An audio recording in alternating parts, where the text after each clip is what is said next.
Home guard पाइब 600 टका आम पाइब 50 टका एक आईन अच्छी किए मंत्री सब कर सरकार होमगार्ड गोटे पाइब एका ड्यूटी कर होमगार्ड कर ग्राउंड ड्यूटी कर एका ड्यूटी सी पाइब 600 आम पाइब 50 टका ये सब नियम सरकार अच्छी ना ये मोहन सरकार किसी बुझीपार ओडिया सरकार किसी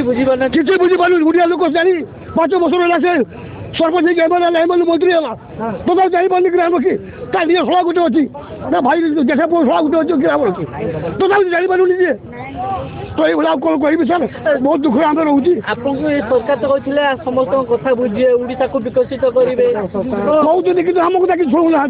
कौन शुणु कि जापार जदि न शुणे आम सरकार उठे दू आम दरकार नहीं चाकरी चाकरी चाकरी उठे बास उठे आज भल हम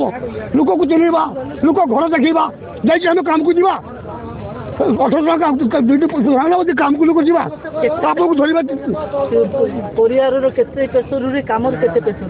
काम बहुत प्रेसर दिन रात एक्सीडेंट होगा किसी आमको देखिए काम बहुत प्रेसर कि आम घर भल रही पारूनी दरमा दरकार दरमा 18 ରୁ 20 ଭିତରେ ଦରକାର ଦରକାର ହେଲେ ଆମେ ଚଳିପାରିବୁ।